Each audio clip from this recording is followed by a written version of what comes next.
Bueno, el pastor ha estado hablando ya hace 2 semanas acerca de, ¿quién lo sabe decir? Sobre qué estamos considerando, sobre el discipulado. Muy bien. Importante, muy importante como todo en la palabra, pero bueno, vamos específicamente a ver la importancia que tiene el discipulado, ¿no es cierto? Y todos conocemos el pasaje de la Gran Comisión, o casi todos, por supuesto los nuevitos por ahí no, acerca de Mateo 28, que dice del 18 al 20, ¿no? Y es muy claro donde dice que debemos ir y hacer discípulos por donde quiera que vayamos, dice a las naciones, ¿no es cierto? Ir y hacer discípulos. Entonces, como podemos ver aquí, este privilegio no es para unos cuantos, nada más que realmente privilegiados, por decirlo así, con perdón de la redundancia. Muchas veces podemos llegar a pensar que es para algunos elegidos el que puedan discipular, pero sin embargo, como vemos aquí en la palabra, es un mandamiento. Y el mandamiento implica que es para todos, ¿no es cierto? Dice, id y predicad y haced discípulos a todas las naciones. Es decir, que tenemos ese privilegio de parte de Dios, absolutamente todos. Pero ¿todos quiénes? Todos los que hemos creído en Jesús y todos los que queremos seguir a Jesús. Entonces, ahí sí se nos va a hacer muy fácil para aquellos que hemos creído realmente en Cristo y que queremos seguir a Jesús, ¿no es cierto? Entonces, ¿qué quiere decir? Que nuestra responsabilidad no termina con que vamos y compartimos de Cristo, ¿no es cierto? Proclamamos el Evangelio y ya está. Nuestra responsabilidad es enseñarles, ¿no? ¿Qué quiere decir? Que les tenemos que empezar a discipular. Con lo poquito que sabemos, yo acepté a Cristo de corazón, empiezo a caminar en este bendito, precioso camino de Cristo y empiezo a enseñar a otros que tengo en mi casa, porque siempre se empieza por nuestra casa, ¿no es cierto? Por nuestra Judea, Jerusalén, y después nos vamos extendiendo, ¿no es cierto? Judea, Samaria. ¿Eso qué quiere decir? Que primero empezamos con nuestra familia, después empezamos con nuestros compañeros de trabajo, con nuestras amistades o con nuestros vecinos, y después seguimos, hay que se nos presente. Pero también hay un pero aquí, no podemos discipular a cualquiera.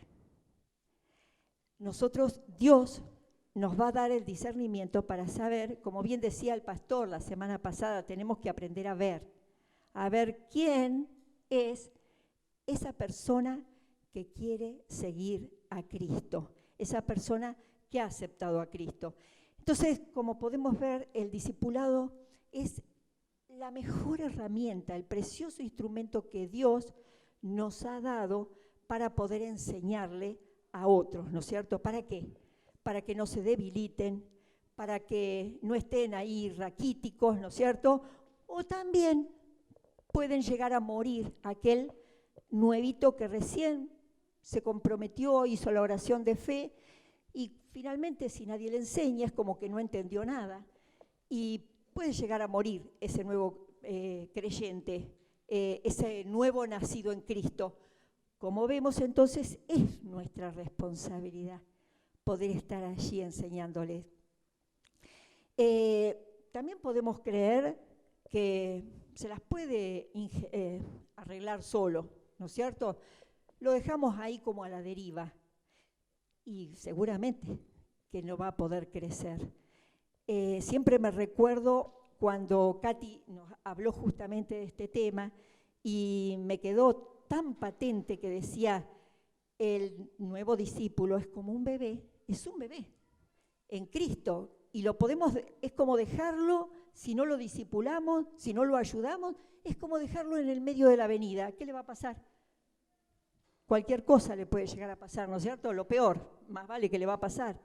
Así que sepamos entonces que no traemos un bebé al mundo para darle un día leche, 2 días leche y después lo dejamos una semana, que se alimente o que no se alimente o que se las ingenie solo. No va a poder, ¿no es cierto? No va a poder ingeniársela solo para buscar su propio alimento. Bueno, con los bebés espirituales pasa exactamente lo mismo. Siempre podemos ver la comparación entre lo que vemos con nuestros ojos naturales que pasa en nuestra vida natural y llevarlo al plano espiritual. Pasa exactamente lo mismo. Así que también es un grave error creer que porque se congregan, ya está, son creyentes, están creciendo, se van a fortalecer, se van a hacer realmente discípulos de Cristo, ¿no? Y van a tener una hermosa relación con Cristo. No, tampoco es así. Así que bueno, no evangelizamos, por ejemplo, hay personas que yo las he escuchado, yo nací nada más que para evangelizar. Sí, puede ser tu don, evangelizar, claro que sí.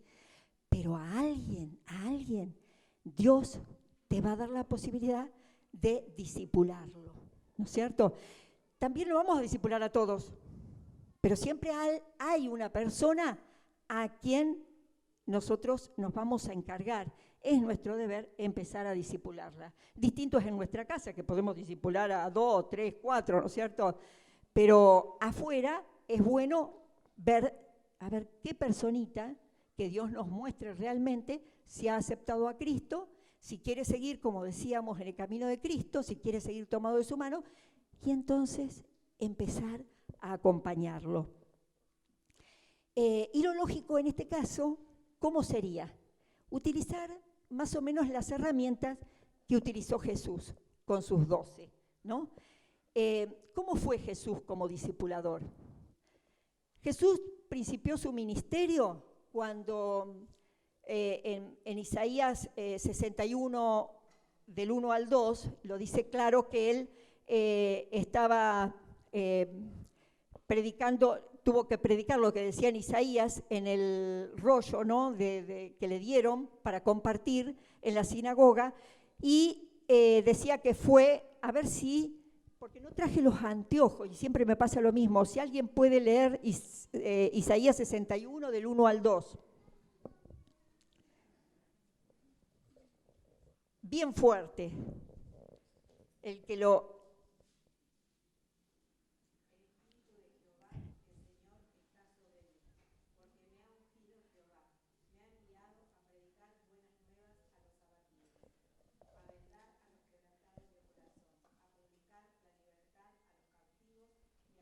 Muchas gracias.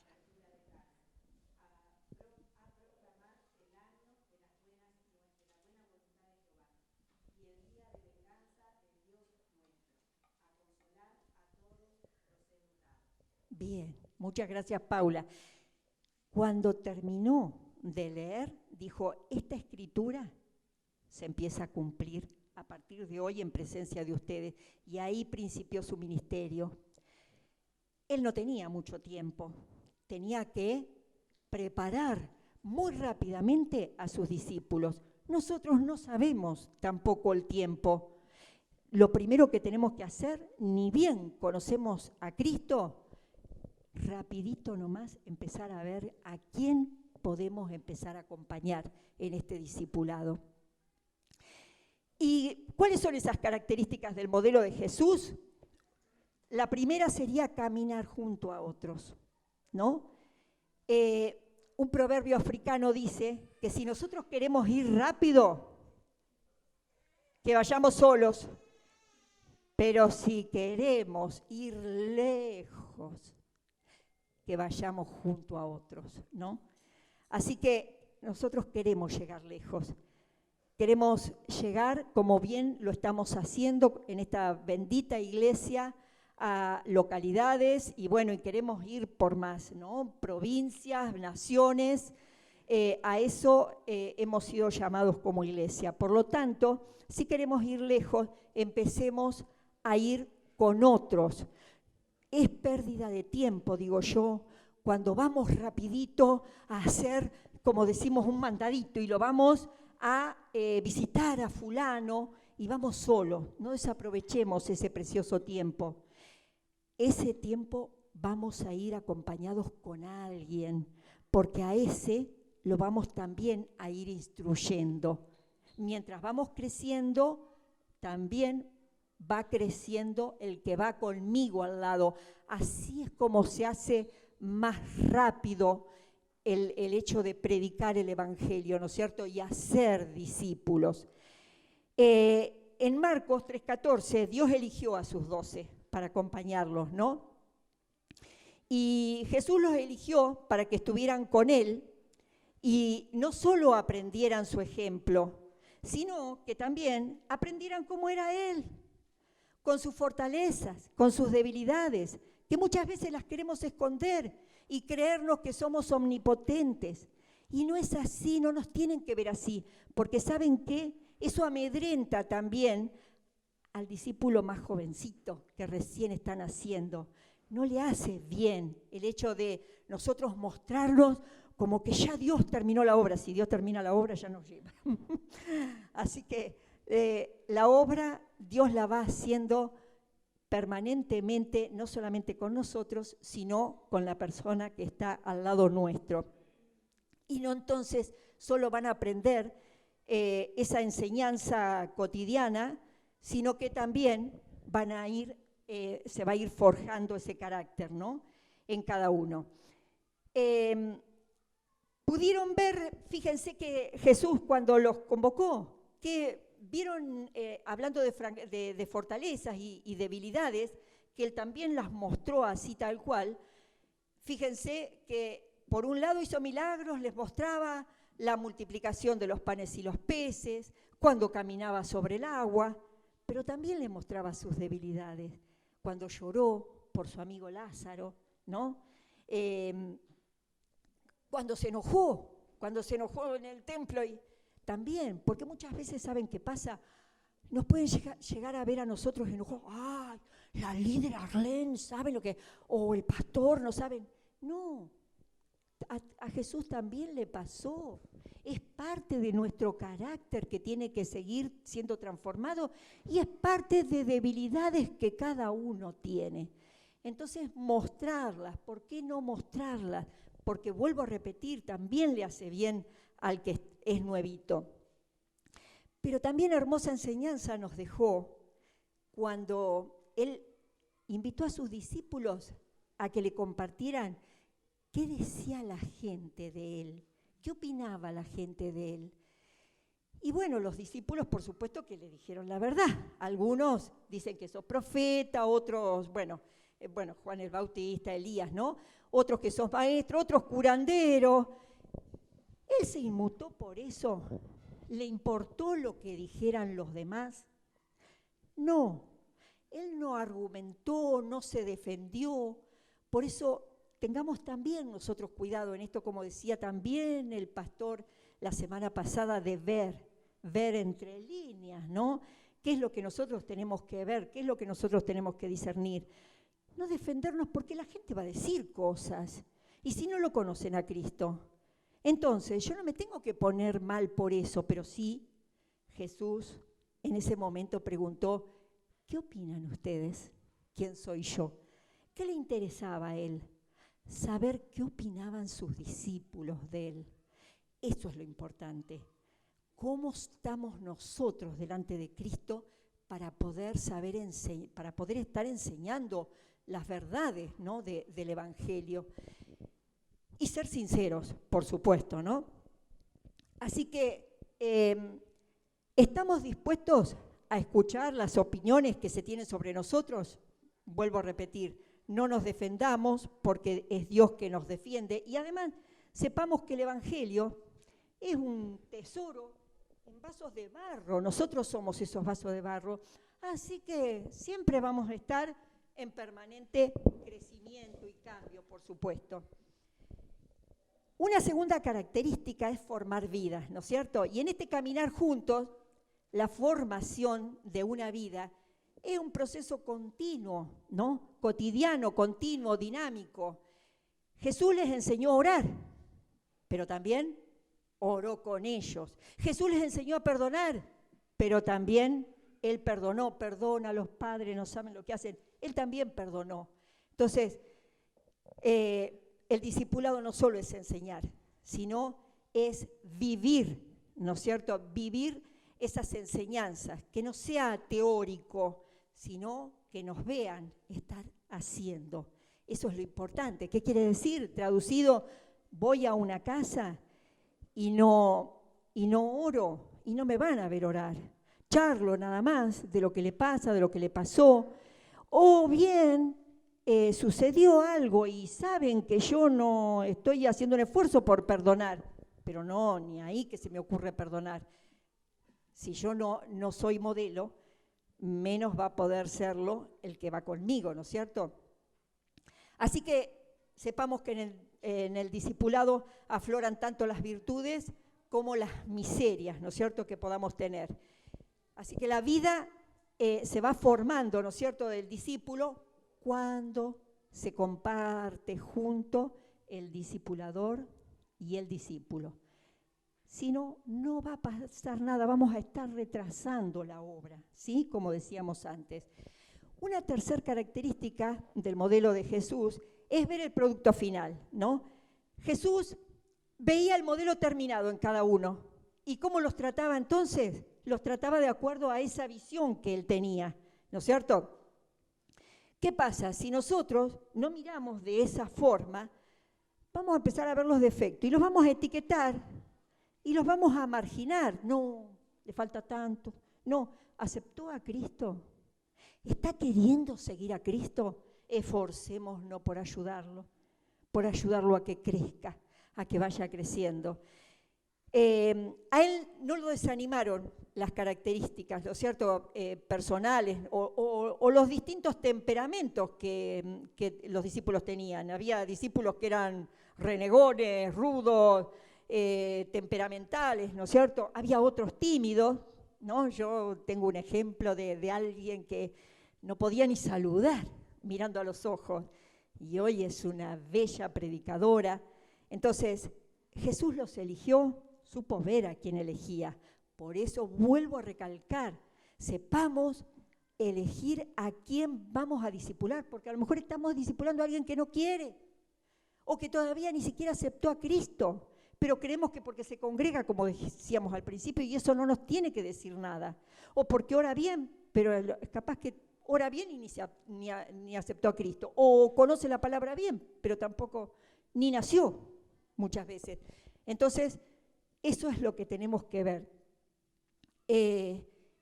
Jesús los trató desde el principio como pescadores de hombres. Y esa es nuestra misión. A eso Dios nos llamó. Nos va a transformar, nos va a bendecir en todas las áreas, porque el Evangelio es integral. Pero Dios nos llamó a algo muy especial, que es ser pescadores de hombres. Así que pescadores de mujeres, pescadores de hombres, de niños, adolescentes, que todos podamos involucrarnos en este proceso precioso de discipulado como lo hizo Jesús, ¿no es cierto? Jesús entonces, como decía, Él los eligió y, como les decía también, la visión estaba enfocada en que sabía que iban a llegar a hacer eso, pescadores de hombres. Pero pasaron cosas. Por ejemplo, los invitó a que fueran a echar fuera demonios. ¿Y qué pasó? Fracasaron. Como muchas veces nos va a pasar a nosotros. ¿Cuántas veces yo decía, ay, no pasa nada, oro y no pasa nada? No habré orado bien, estaré en falta, estaré en pecado, ¿qué pasará? Bueno, a los discípulos le pasó. ¿Pero Jesús miraba eso? No. Él lo seguía mirando de acuerdo a la visión que él tenía. Él sabía que esta persona quería ser discípulo de él. También cuando, les dio la oportunidad de alimentar a multitudes y no supieron interpretar esa consigna, es como que les faltó fe, ¿no es cierto? Cuando los convocó a una vigilia de oración, se terminaron durmiendo. Entonces, Todas esas cosas pueden llegar a pasarnos o a pasarle al otro, pero no por eso vamos a dejar de mirar el producto, el modelo terminado, ese discípulo precioso que Dios ya puso en nuestro camino para que lo podamos acompañar. Él sabía, Jesús sabía que algún día iban a ser bellos pescadores de hombres por todas partes. Y eso es lo que tenemos que tener presente nosotros, no solo con nuestras vidas, sino a quien acompañamos. El discipulado es eso, es creer en el poder transformador del Evangelio, es creer en el poder restaurador de Jesús. Eso es lo que hace el Evangelio, transformar, lo que hace Jesús, restaurar por completo una vida. Por eso cuando a mí me dicen, esta situación es así, así, así, en esta persona, a mí no me dice nada porque sé que Dios lo hace todo nuevo. Entonces no nos acobardemos cuando vemos las cosas en una persona así. Otra característica es escoger y hacer discípulos que discipulen. Eso es lo que yo tengo que saber. Si yo estoy discipulando a alguien, yo me tengo que mentalizar que esa persona también va a discipular. Porque si no se produce, se corta la cadena, hay un estancamiento ahí y terminamos como aburridos porque estamos merodeando siempre en el mismo círculo, con las mismas personas. No estamos haciendo la obra tal vez que Dios nos llamó a hacer. Así que Jesús como discipulador esperaba vidas transformadas y fructíferas. Y eso es lo que nosotros tenemos que tener en cuenta, ¿no es cierto? No se conformaba con que sus discípulos escucharan sus enseñanzas. A veces nos puede pasar que estamos en la célula y siempre somos los mismos y nos mandamos unas prédicas bellísimas o unas clases modelos o no sé, una célula muy linda desarrollada. Pero siempre somos los mismos, es la teoría, la enseñanza que damos y el fruto de cada uno lo tenemos que ir supervisando, lo tenemos que ir viendo. El propósito era claro. Miren, de Jesús. En Juan 15:8 dice que mi Padre es glorificado cuando ustedes dan mucho fruto y muestran así que son mis discípulos. Cuando ustedes dan mucho fruto. Ay, Señor, yo es lo que más ansío, lo que más quiero, que Dios a través mío pueda hacer que muchas personas puedan conocer a Cristo. Y tiene que ser el anhelo de cada uno, pero tenemos que ir con otros, ayudando, porque todos nosotros solos no podemos. Vamos a decir las cosas como son. Entonces, fíjense qué rápido se hace si yo estoy discipulando a alguien, ese alguien está discipulando a otro y ese otro está discipulando a otro. Es una cadena que no se corta y que vamos a llegar realmente como estamos orando. Por eso no ser teóricos. Es cuando oramos, estar orando con conciencia. Estamos orando por las naciones, creamos que así va a ser, pero hagamos la obra que Dios nos pide, ¿sí?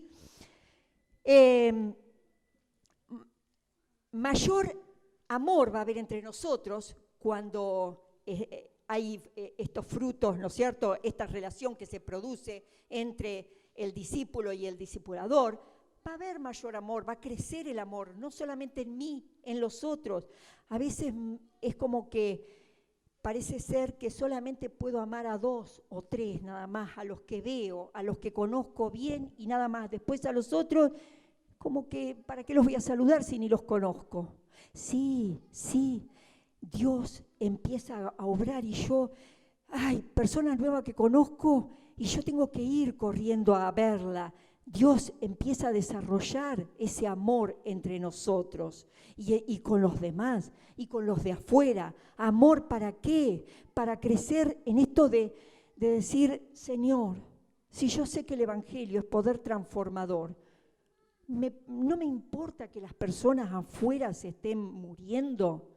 y que puedan llegar a ir al infierno y que de hecho va a haber muchos de ellos, pero por lo menos en lo que a mí me compete es mi responsabilidad y crecer en el amor en esto, en saber que quiero que las personas que están a mi alrededor, que yo conozca, aunque sea de paso, que pueda hablarles de Cristo. Así que para que estos frutos se den, la relación entre el discípulo y el discipulador debe ser muy estrecha, debe ser muy estrecha. En cuanto a los frutos y a la relación, a veces nos abocamos mucho a querer frutos, entonces actividad más actividad más actividad, ¿y qué dejamos de lado? La relación con los discípulos, la relación con las personas.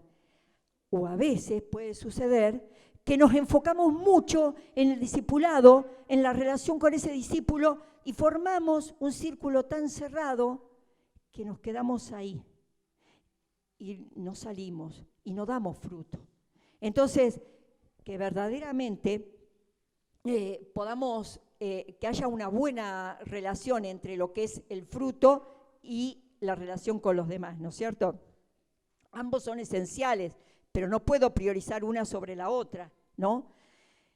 El discipulador, por lo tanto, ¿qué es entonces? Es una relación personal, el discipulado, de maestro-alumno. Es una relación personal de maestro-alumno, ¿no es cierto? Basada en el modelo de Jesús, porque de allí nace, ¿no? De la gran comisión, en la cual el maestro va enseñando, el discipulador va enseñando esa verdad que atesoró, esa verdad revelada, ¿no? En el alumno, y le va mostrando su carácter cristocéntrico. ¿Para qué? Para que también ese alumno haga exactamente lo mismo y lo reproduzca en otros. Bien, hay unos puntos que entonces yo debo tener, que no pueden faltar cuando yo me reúno con un discípulo. Depender primeramente del Espíritu Santo. Yo no puedo ir a reunirme con un discípulo y no haber orado para que Dios me muestre cosas, que siempre lo va a hacer. Entonces, y depender del Espíritu Santo en el momento en que yo estoy con esa persona para que me vaya guiando en las cosas que tenemos que ir trabajando con ese discípulo. Es el Espíritu Santo el que me va alertando en esto o en aquello que hay que ajustar tuercas. Pero muchas gracias, Eva.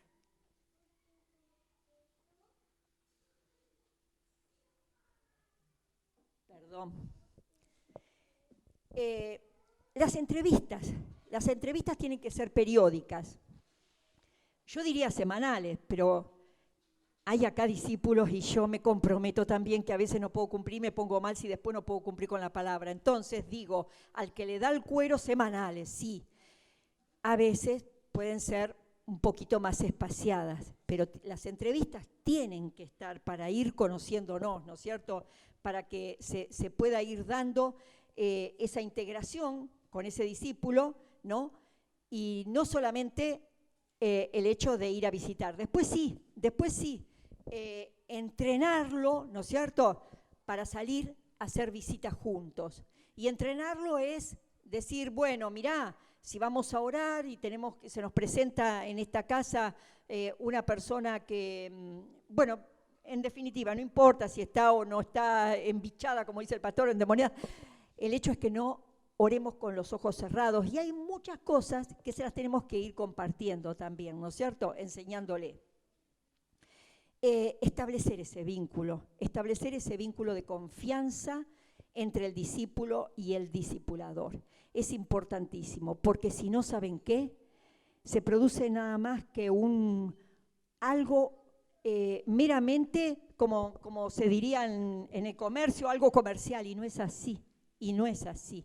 Acá tiene que primar el amor, y para que prime el amor yo tengo que conocerlo, conocer su corazón. Les quería compartir que el otro día con mi célula cerrada refloté del año 2015 que el pastor nos había compartido las áreas que tenemos que tener en cuenta y que específicamente cosas debemos tener en cuenta dentro de cada área para trabajar con el discípulo, ¿no? El área personal, ver el día a día en el trabajo, estudios, comportamiento, pecados, tiempo de oración con Dios que tiene el discípulo, ¿no? Con la Biblia devocional, qué le habla a Dios, cómo ora, qué parte de la Biblia lee, si interpreta bien la palabra, si la aplica a su vida, si tiene deudas, si honra a Dios con sus bienes. Esto también es muy importante. Área familiar, cómo es su estado civil, si casada, soltera, concubina, si tiene relacionamiento con la familia, conflictos, peleas, si tiene una relación de amor, respeto, peleas, violencia, miedo. Y en el área ministerial, si asiste a las células, si se relaciona con las personas, si las cuida, si enfatiza más en el hacer que en el ser, el carácter, si tiene una buena relación con los líderes. Todo esto es más o menos lo que yo voy a ir trabajando con ese discípulo. Así que bueno, tareita para comenzar, una hermosa tarea la del discipulado, fue muy breve, pero esto es lo que tenía para compartirles y yo anhelo y oro para que este año sea un año de mucho fruto y de muchos frutos y de un precioso discipulado en esta iglesia, porque la verdad, si decimos que no podemos decir que en nuestra iglesia no hubo profeta. Dios a través de nuestro siervo, tanto del pastor Obando como de los demás pastores, la verdad que el conocimiento que nos imparten es maravilloso y lo tenemos todos, solo que muchas veces somos desorejados, oidores olvidadizos y entonces como que permanentemente nos tienen que refrescar las cosas que ya hemos escuchado, que no son nuevas, pero que es bueno poder llevarlas a la práctica realmente como lo dice la palabra. Así que bueno, que Dios los bendiga.